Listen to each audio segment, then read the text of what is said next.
Welcome back to the Spotlight, where we highlight veteran voices in the community doing great work in the veteran sphere, whether it be as a veteran or as an ally or what have you. We're here to highlight it all.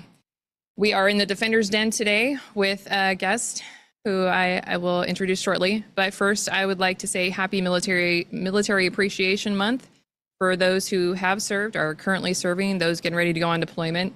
And for those of you who are at home waiting for your loved ones to return, thank you for your service, and thank you for standing by and supporting those who are out there doing the heroic work that it takes to keep this freedom alive and well in this wonderful country we call home.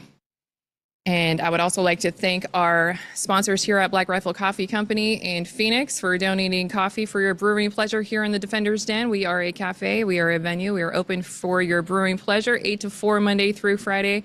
And if you would like to book a spot, go to our website and you can see how to do that there. Also, I would like to thank our current and past donors. If you would like to give to what we're doing here in the Resource Center or the Lounge, please go to azuravets.org/give. And also, some things that we discuss on the Spotlight may be sensitive. And if you are tuning in and you're struggling with any kind of suicidal ideation or mental health struggling, you can definitely come in here and talk with us. But I would advise you to please call the Veterans Crisis Hotline at 988, then press option 1. You matter, you're worth it, and there's much left to do. You deserve to be here. Thank you for tuning in today. And I would like to welcome our guest, Miss Kiamesha Guy, Navy veteran, also an OEF veteran, as well as a mom, a business owner, a veteran organizer, advocate, all the things. Girl, I look up to you so much. You have been a mentor in me for me since I started running this organization. And before that, you were one of the first ones that came in and inspired me to do this work, even though you gave me that first approach. You said, it's gonna be hard, but it's worth it. I can do it. And you wanted to see if I was about it, and you found that I was, and then you put me under your wing, and here I am doing all the things because of you. And I want to hear your story and let everyone know about what you do in your organization as well. So, well, thank you for all of that, and thank you for inviting me here. This is fantastic. Anything that I can do to be able to support you, go Navy. Go Navy. So, yeah. All right, where do we start? Where do we start? We start with, who is Guy? I call her Guy because that's what we do in the military. That is correct. Plus, I'm too old for people to be messing up my name. So with that, where do we start? Who am I? First and foremost, I am a woman, and I'm definitely happy to be a woman. And with that comes so many hats that we wear and so many roles that we do. And one of my most proudest roles that I have achieved is being a mom.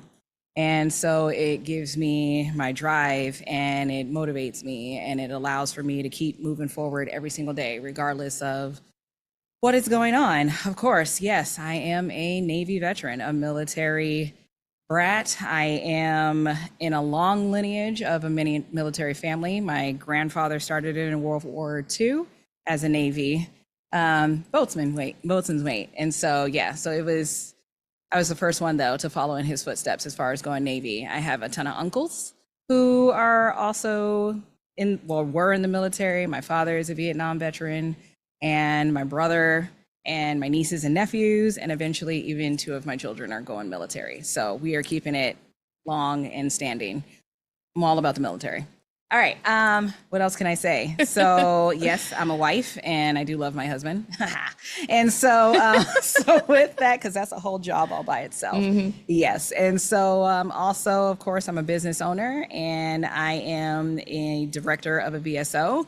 And I love the fact that I can be able to run a nonprofit, to be able to reach out and help other military families. And when I say military families, I'm talking about every aspect of a military family, which includes our spouses for sure, because they're dealing with their own battle while we are gone. And I give it to them, because I don't think that I could have been a military spouse versus actually being the military member.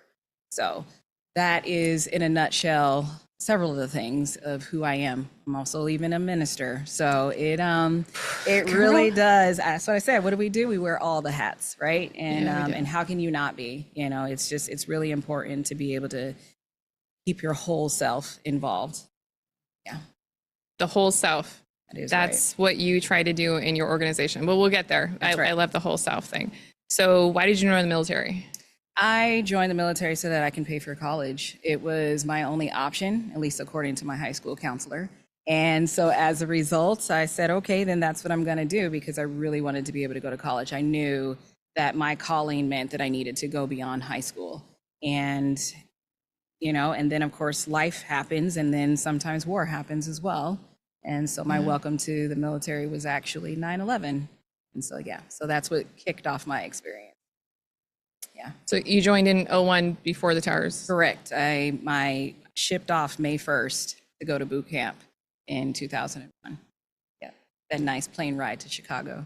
Yeah, O'Hare. That's right. Yeah. So then, you do boot camp, and then you go to your schooling down in Pensacola. And then I ended up in San Diego, and I actually was flown onto the ship, which was the CVN 74, John C. Stennis. And we had some good and some bad even before that even started. One of them I think we're going to end up talking about. One of the reasons why I'm service connected. And so, you get through and you wonder if you've made the right decision, because not only do the good and the bad experiences can happen very quickly within your military career, but then the most unexpected yet expected of having to go off to war actually happen as well. And so 9/11 sits near and dear. I have a lot of family who live on Manhattan Island and were there when the towers fell down, and fortunately they're still with us. So Good. that it is what it is. Yeah. How are they doing? They're good. They're good.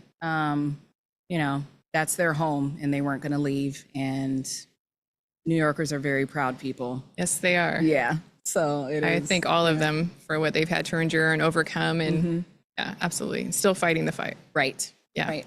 It'll forever be in our memories, and in our generation, generation after generation. Correct. The story will be told and held in the hearts of all the experience that firsthand, and how it affected us throughout the military.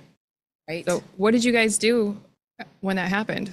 So we were actually out to sea on workups, and we were apparently the only ship that was prepared to actually do it, because we were ready to go. Our dates, and there's certain things that you remember and certain things that you don't, right? Because it's all chaotic. And we were due to come back in shore on the 12th of September. And so, everything just kind of halted, and everybody tuned in to whatever television, because the captain said so. And we are watching as the second plane is coming in and hitting the tower.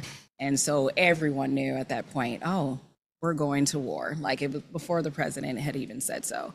So we actually did not come in until the 24th, because now we actually had to be supplied and to get everything on. That's how you do it. So we deployed, we left towards the end of October, and that was enough. Straight to the thick of it. That's right. Oh yeah.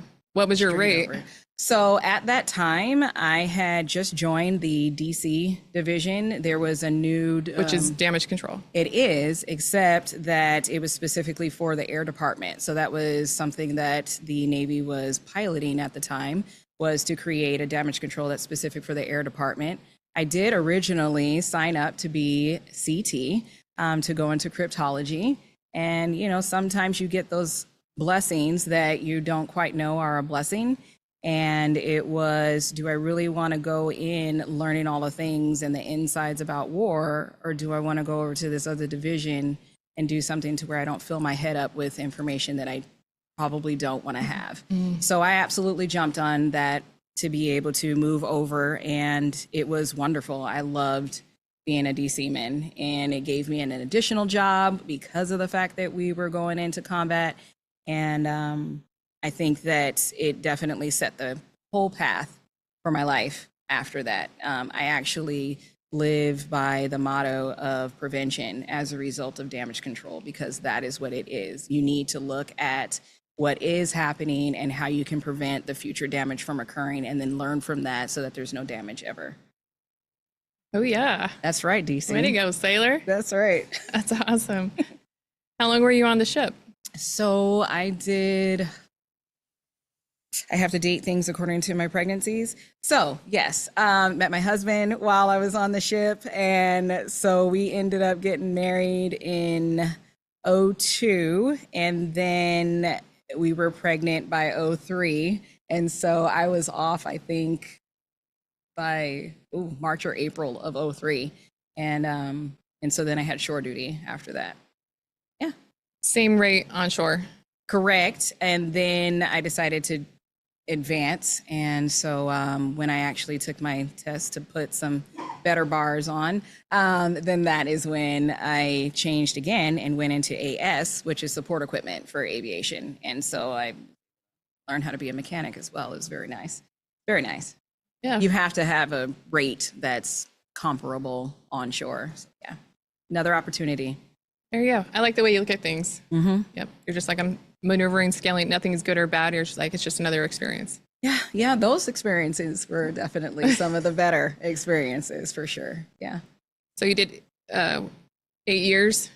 I did. So I had the 4 active, and then I went 4 with a reservist because I was not actually ready. I thought I was going to be a lifer. And, you know, unfortunately, not everything goes as planned. And with that, you know, it was the option of getting out and being completely separate, or you can go in and do the reserve life. And that's what I chose because, well, I wasn't ready to be done. And unfortunately, I also was not ready to leave my family. I wouldn't say unfortunately, I was not ready to leave my family. And that was my choice of either deploying again or going reserve. So that's what I picked. So reserves, kind of like a part-time job. So what'd you do to fill the rest of your time besides raising your children? Which is a whole nother thing. It is. Well, for one thing, it took a lot of therapy. And so we can talk about why. And yeah, it took a lot of therapy to be able to learn how to raise a family and to be a family person. Even though I came from a really good family, you know, the trauma that you experience and the things that you take away. One of the things I like to say is you can't Dumbledore things out of your brain. And so as a result, if anybody's seen Harry Potter, that's right. And so, yeah, so therefore, you know, I made sure that I did decide to jump directly into the VA system because I knew that I was going to need some help and assistance. And it did take me, I say I jump into it, but it took me a few years because I didn't start that process until like '09. And so that was a couple of babies later. And so I went to school because that was the point, right? Yeah. Joined to be able to go into education. And I did. And I was able to go to college. And then I also went into natural health. So simultaneously, while I'm going to school, I actually got my license to start off as a massage therapist. And then I went into aesthetics and I opened up a maternity spa. And so that's it. That was the start. That was the start. You know, you go through and you try to figure out what you want to do. And it's such a huge change from military life. And so I do need to backtrack because, you know, some of the things that occur in the military, you are not signing up for, right? And one of the things was to turn out being a MST survivor, right? So that is what I'm going to call myself because that is what I am now, is an MST survivor. So in that short period of time, because if you're doing the math, it's a very short period of time, between the time that I landed on the ship and the time that we were deployed was unfortunately when the assault happened. And we can get into why that stayed a secret for so long. And so, yes, so as happy as I am to be a mom and as happy as I am to be a veteran and as happy as I am to be able to help veterans, it took a while for me to get to that. So I took a huge turn on purpose is basically what I did, is to get as far away from the military life as I could, as soon as I could. And so as a result, that is where I feel like that drive to do something completely different, yet still provide service. And for those who I felt needed it the most. And in my opinion, that's moms, because without moms, none of us would be. Of course, I'm a mom, so I'm a little biased. No, it's very true. And I'm sure all the men would agree. Right. Well, we can't do it without them. So, you know, that part. In most people's opinion. Most people's In opinion. most people's opinion, yes. Yeah. Okay, so I know that was all over the place. that was a little all over the place, but that's okay because life is all over the place and we have to respond to it. And, and it seems like that's what you did. You were responding to all the events in your life. You weren't reactionary. You found purpose through it and you're like, this is how I'm going to traverse it. And that's really special that you have that about you. You had these goals and you're like, I'm going to meet these goals no matter what I've struggled with, no matter what I've been through, I want to get to where I want to go. And you're building all of this at the same time. You're building the lives of your children. You're fostering the relationship with your husband. Your dad was in the service. He's been a huge part of your life. And you're trying to create a career based on what's happening to you as it's unfolding for you. Like you don't know what's going to happen, what's going to come out, and how you're going to struggle with that or overcome that. Right. So you're dealing with it the best way you know how. But you had this self-awareness about yourself that you probably didn't have a name for back then. No.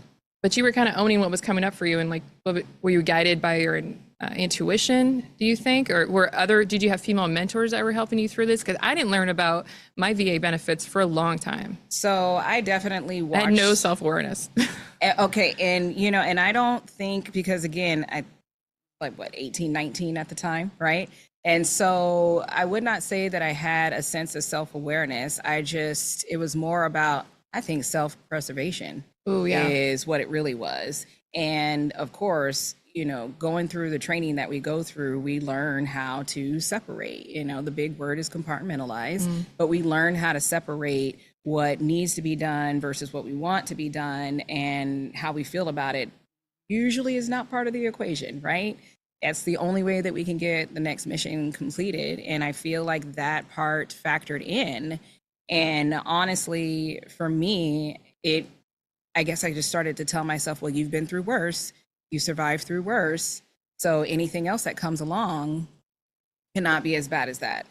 And if, like my dad, he always says that, every day that you are here is a blessing because God gave you another chance to continue moving forward. And if you look at that for exactly what it is, our next breath is our next chance. Our next breath is our next action. And so therefore, that is what you can do with it. And it's not that I didn't struggle. It is just the fact that I knew what that next step was. And I watched how my dad struggled with the VA. He's a Vietnam veteran. A lot of families can relate to what Vietnam veterans have gone through and how some of them are just barely getting to 100%. And so with that, it is, okay, well, do I wait too long before I can take care of myself, or do I try to get into it? And I'm not saying that the service connecting happened right away. I just went and I kept fighting, and I felt like it was owed to me because there was a certain part of my military career that I didn't sign up for, and that part needed to be taken care of.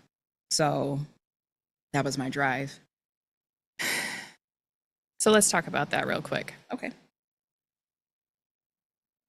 And if I didn't love you, I wouldn't. And I'm just going to put that out there.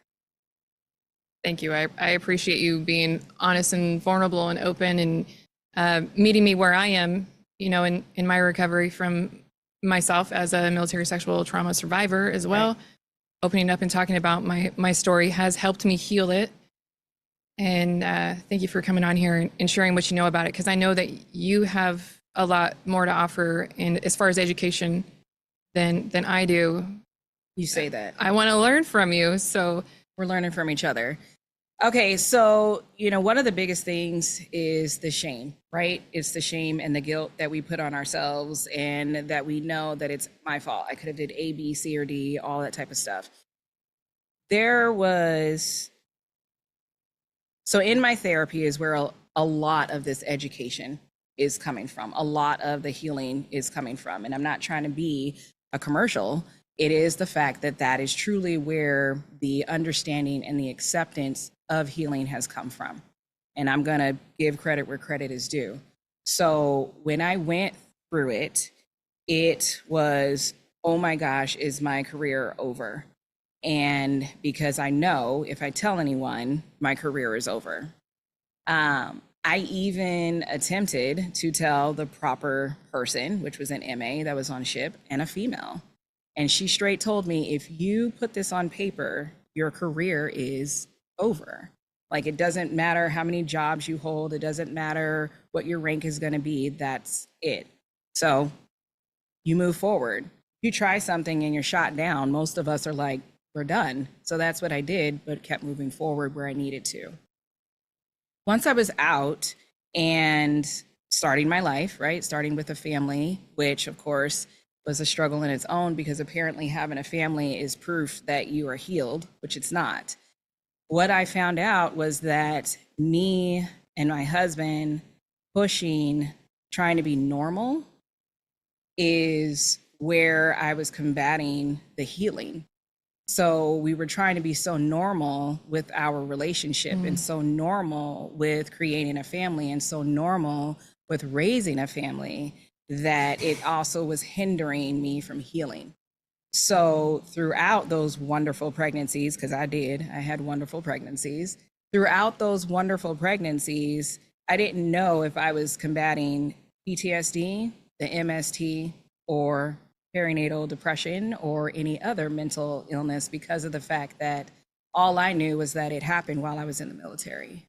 So once I started being treated at the VA and even seeing outside therapy, no one else knew what they were technically treating me for. So no one ever bothered to say, oh, well, it's your hormones, or, oh, it's because you're pregnant that everything is emphasized, or, oh, it really is just the PTSD from the MST. It's hard to wrap your head around where all the symptoms are coming from and then how to combat it. So I do what I do best, is I do what I need to do. And I just stuck with the therapy. And when I say therapy, I am not kidding about the therapy. Prolonged exposure was the hardest aspect of it. And just to give you an example, when you are needing to go through prolonged exposure, you are throwing yourself into the lion's den. It was fun, yet extremely terrifying is the best way for me to say it.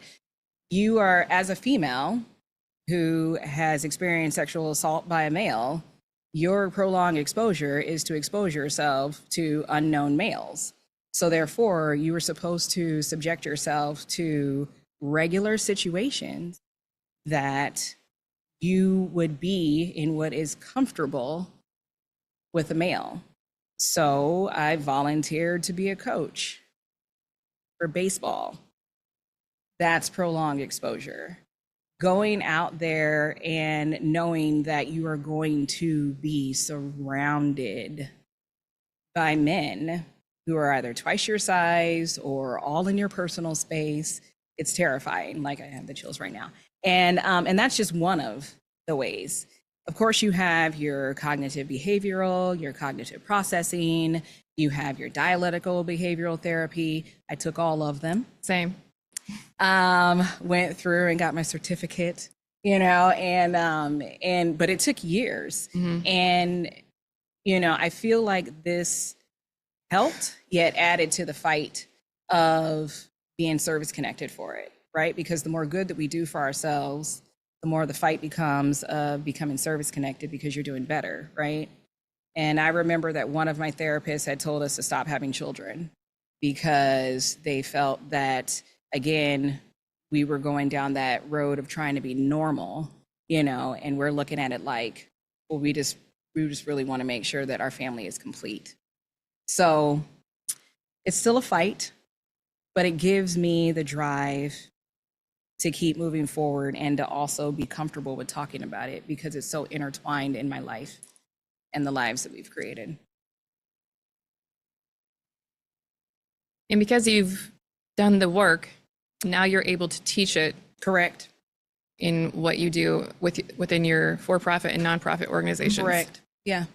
And what better facilitator than someone who's had to go through it all, heart and soul. Right. And that's where the whole health comes in, that's your whole approach, right? You're like, we're going to face this mentally, physically, spiritually, holistically. Correct. So So yes, so that's why the business was essentially started, was so that I can actually surround myself with more females and make sure that other females can start to heal. And then as the business developed, we realized that a lot of us were either the military member or the dependent. And so we also realized that we could probably do more with a nonprofit than we can with a for-profit, which is still, it stands true. So as a result, and this is several years later, as a result, we started our nonprofit. It is veteran owned and operated. My husband and myself are the co-founders, and all of our board consists of either a military dependent or the military member itself. And so therefore, none of the decisions that, all of the decisions that are made by those who have experienced it from one side or the other of the military life.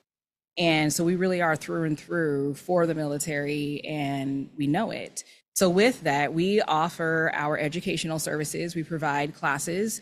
And when we say military, we're talking about active duty, those who are serving now, their spouses and their family members, our veterans and their family members. And then, of course, we don't want to exclude those who need the services. So we also offer it to underserved communities, period. I'm just going to put it out there because there's so many people who are underserved. And for us, we have maybe a different definition, but we are for sure looking at those who are in the rural communities. We are looking at those who just don't have the pathway to be able to get the resources. We provide advocacy for our veterans. We literally will walk you down to regional office. And if you want us in the office with the representative, we'll sit there too to make sure that your processing for your service connection actually gets started. We don't send you off to another organization. We're not the ones that do the paperwork, but we'll carpool with you and head down and make sure that you feel comfortable with getting it started. That's usually the hardest part. And then we have our mental health services and our spiritual wellness, and that's all on our nonprofit side. So the mental health services does primarily stay with post-traumatic stress disorder, MST, and making sure that you know the direction of where your next mental health needs to go, because not everything needs to be serviced by us, and we love to collaborate. So we are open to always being able to say, hey, you should go to this service specifically when it comes to mental health. We don't ever want to leave anybody or lead anybody in the wrong direction. So there's that. And then, as I mentioned, I am a minister. I did do that originally because of the fact that I just wanted to marry people. I'm not going to lie. I love weddings. And so with that, that was the reason why I went through and became a minister. And so then I ended up finding out that I could definitely use it towards spiritual wellness. One of the things that I also learned in my own journey is that a lot of us do come from a religious background. A lot of us come from a spiritual background, and there is a difference between the two. As a result, it also affects us differently too when you go to combat and you are knowingly going into war where you know people are going to die. Anyone who has any spiritual connection to anything, that is going to affect you. So through our spiritual wellness, we make sure that we can sit down and have that conversation from a spiritual aspect as well. Guy, Yes. trying to save the world? Yes. That's why you have global in the name of your business. That is correct. And I am really terrible at marketing, right? So yes. So what is it that you do? Thank you, right? So the name of our organization, it sits under the Quiet Waters umbrella. There are two organizations. So the business is Quiet Waters Maternity Spa and Wellness Center. And then the nonprofit is Quiet Waters Global Maternal Wellness. So we always seek to go through the mom, with the mom, and then to whatever it is that she needs. And usually there's a family attached to the mom, and that is how we take care of our families. What qualifies you to do this work? So I do have a background in psychology and applied behavioral science. That is what my degrees are in. And that was a long time ago because, again, I did go into the military to go to school. So I do have a bachelor's degree in applied behavioral science, and I went that route because you can specifically work in a lot of different mental health aspects through the applied portion of behavioral science. it gave me a broader way to not be tied down like as a social worker. Not that I am dogging social workers. My therapist, my best therapist, was a social worker.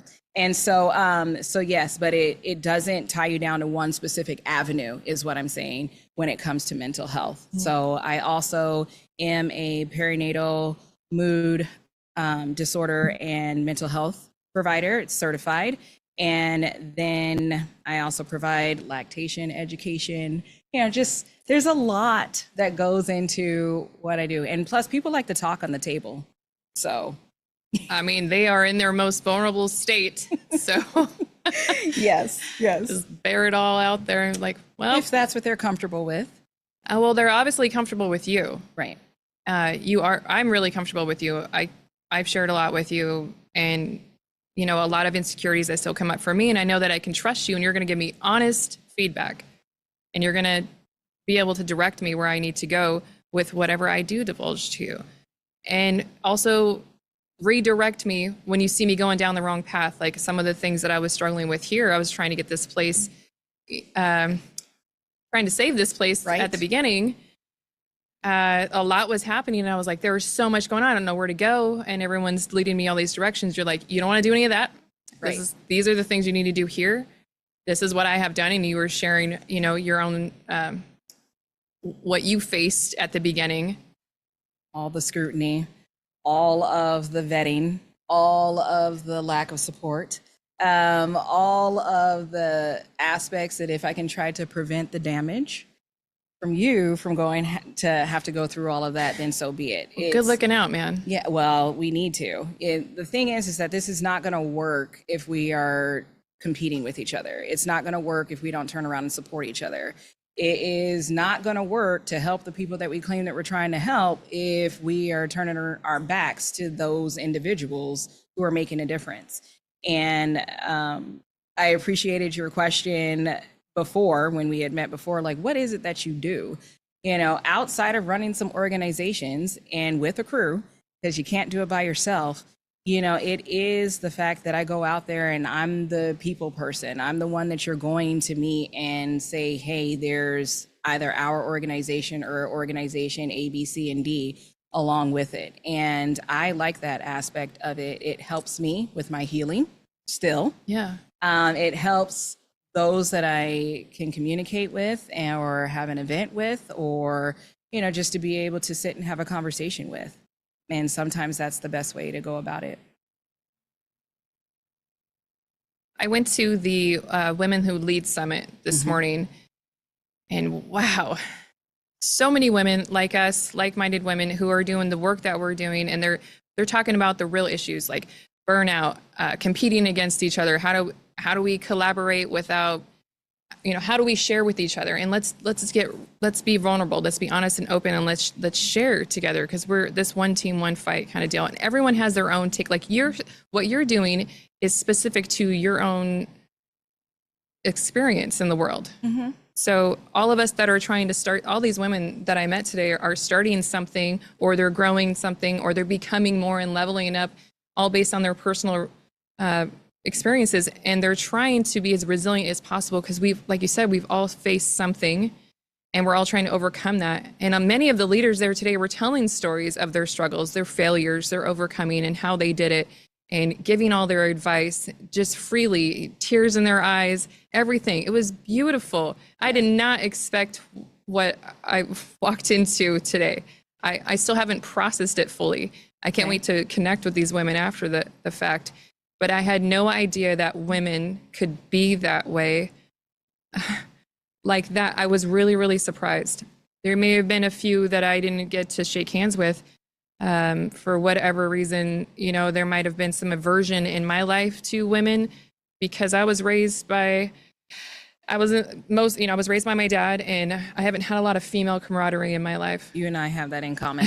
That's one of the things that, we also face, right? Is a lot of people are not prepared for when women come with this stature that is normally displayed with a man.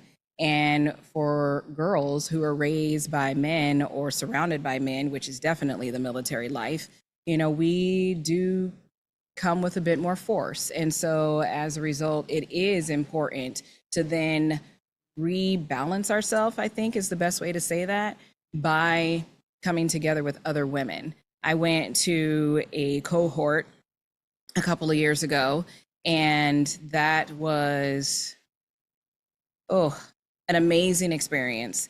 I had never in my life been surrounded by so many women, and we all felt it because none of us, as a bunch of military veteran women, had also never been surrounded by that many women since boot camp. You know, that's pretty much it. And that's if you were in an all-female division, which I don't think existed, because even we had, you know, like co-ed divisions. Either way, it is amazing what can come out from learning how to be in an environment with other women, with a lot of other women, and how much we can do. And it's but there not really to say we don't like our men, because we do. No, but, yeah. but like Pamela Lazardi, Professor Lazardi, that was on last week, you know, she gave out some statistics, and they were, you know, reiterated today.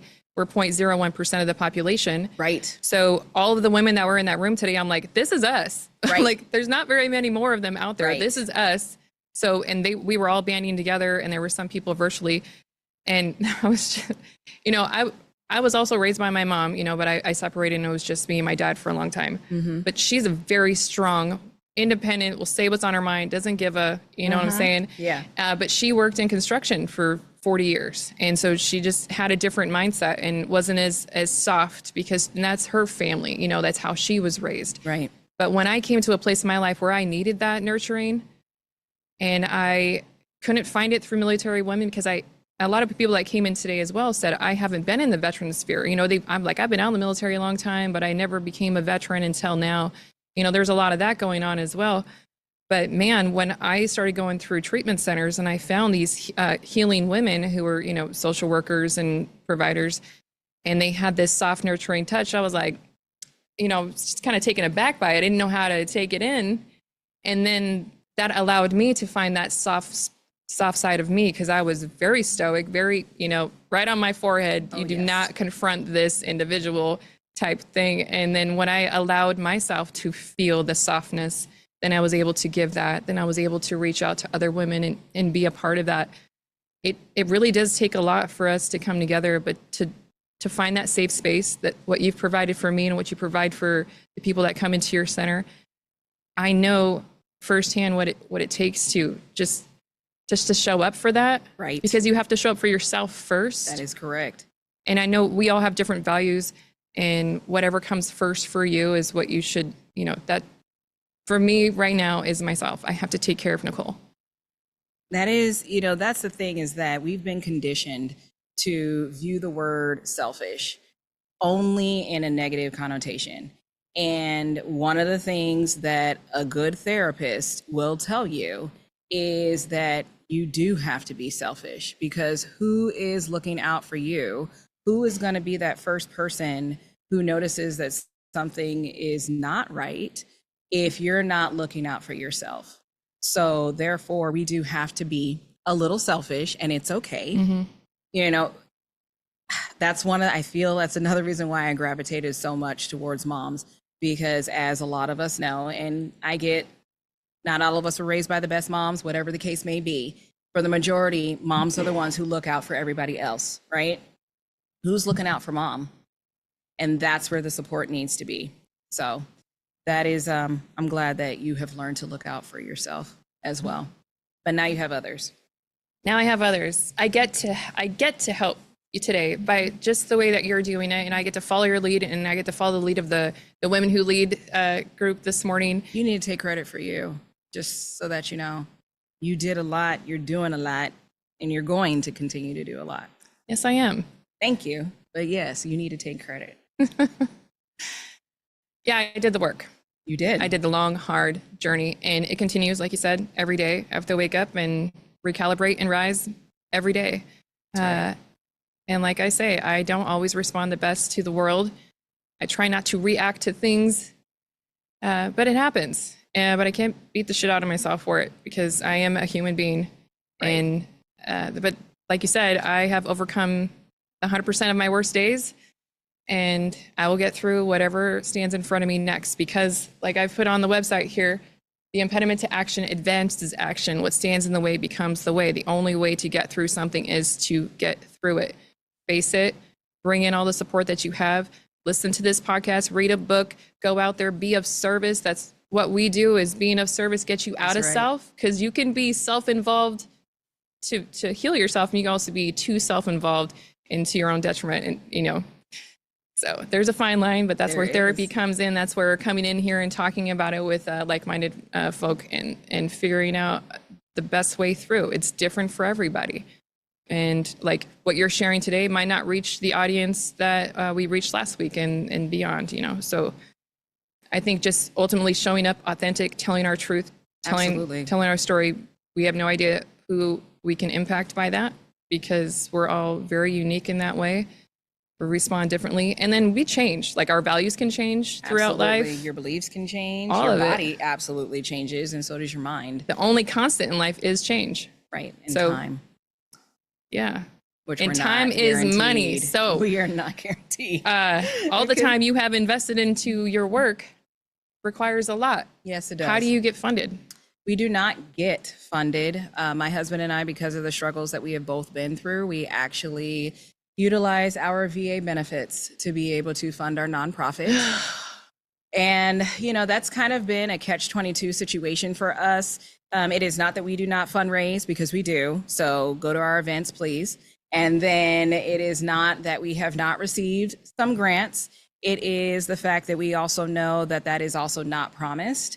And right about now, our VA benefits are, and they're owed to us. And so that is where we fund it ourselves. So I am a disabled veteran, and my disability funds go into what you see us out there doing. So when we're hosting a class, it's coming from that. When we are attending an event and tabling, or when we're out supporting another organization, it's coming from those funds. It does not mean that my husband and I are rich. He still works. I am disabled. I do not work. I work for my own organization. I don't receive a paycheck, you know, but that's where those funds come from. So yes, we need support. Yes, you do. And that's why I love having you on the show today, so that we can support the work that you're doing. Thank you. And you also have something coming up. You have a Mom's Day Out. That's right. So yes, so our next upcoming events, we actually have two.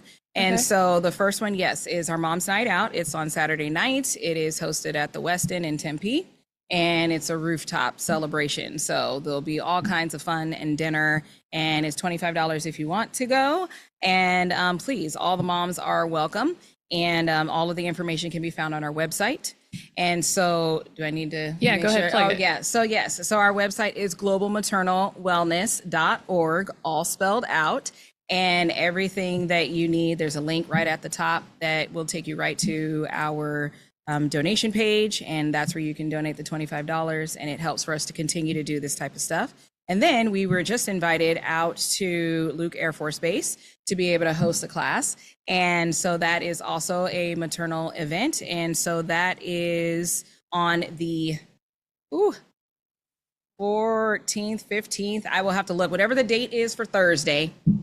It's Thursday the something. Anyway, and so yes, so that is hosted. If you have base access and you are a family, come on out and listen to either us or the other guest speakers who are going to be there, because again, we want to help everybody.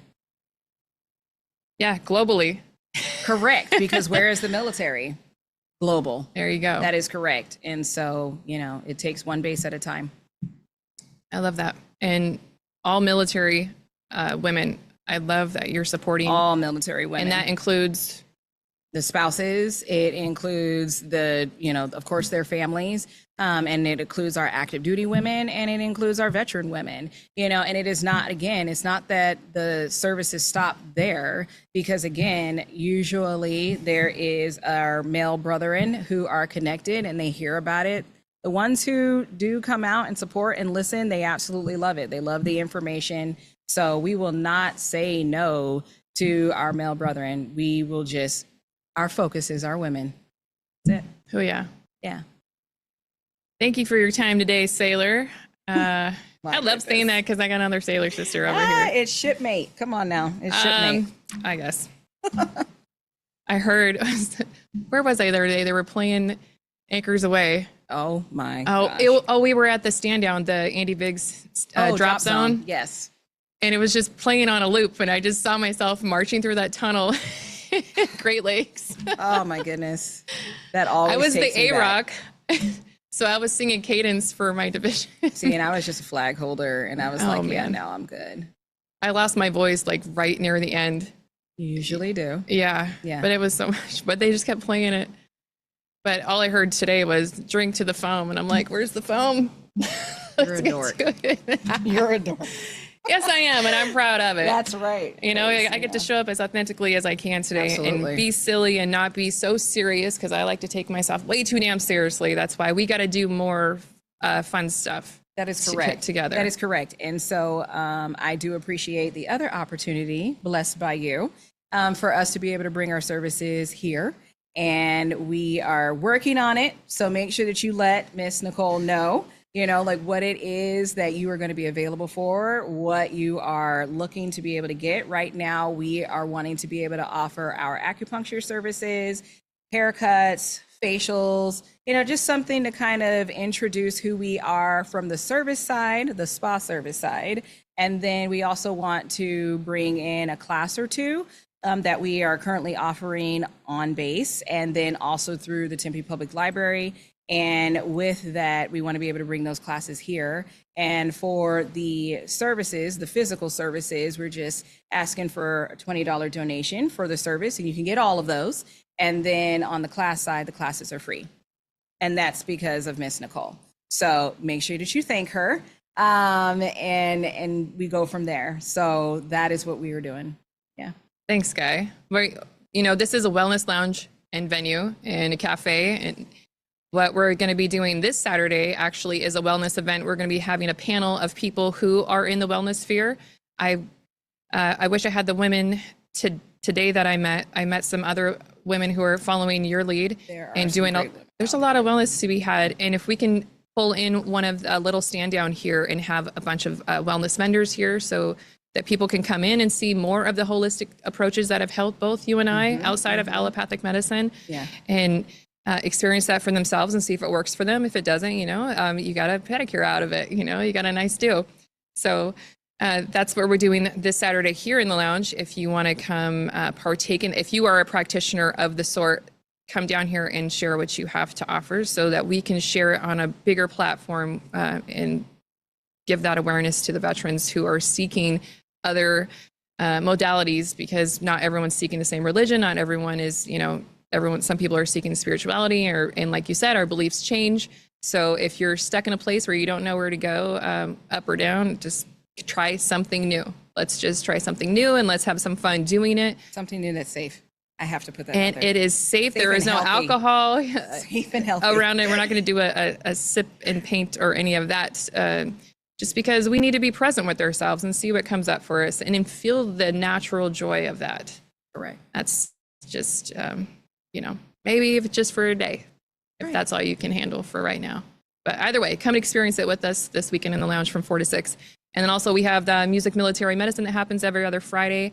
The last Saturday of the month, the Tragedy Assistance Program for Survivors is also held here by the Gold Star Mom, Goldie Murphy, as well as other events. If you go to azuravets.org /events, and there's also all over the website, you'll see where you can find all of our events. They're also posted outside of the lounge if you want to come down and grab a cup and see what's going on, play the guitar, chat with one of us who are always hanging out around here, and come support families, the veterans, and share your story with us, because you're worth it, you matter, and we need to hear from like-minded individuals. Even if you're not suffering and you're already succeeding in life, come tell us how you did it and what served you well. And I would like to give a special shout out to the production team back here, Happy Jack Media and Black Pete Tactical, for showing up as the video veteran guys of the both West and East Valleys, and doing great work in the community so that we can highlight veteran voices and all of the organizations that are doing good work. Also, I saw at the stand down, Tony Riggs created a website, ArizonaVeterans.com, has all veteran if you're a veteran organization, if you get on this website, you can post whatever event you have coming up. That way everybody in Arizona And they are knows. fast. We put up our 24 hours later, they had our event up on their website. Yeah, No so joke. register, throw it up there. That it's a one-stop place to find out where you can pick and choose where you need to go, and you don't feel like you're missing out. Because I feel like that sometimes, my head's spinning. There's so much going on, is. and I feel like I'm missing some important things. And so, anyway, that's out there, and so much more to come. Thank you for tuning in. And if you would like to volunteer, please come down and do so, because we need more of that happening around here, because it takes a village, right? It does. To do this always. work. Or, you know, a unit or a division or whatever you want to relate yourself to. Yeah. Yeah. Yeah. But take care of yourselves, and thank you for your service.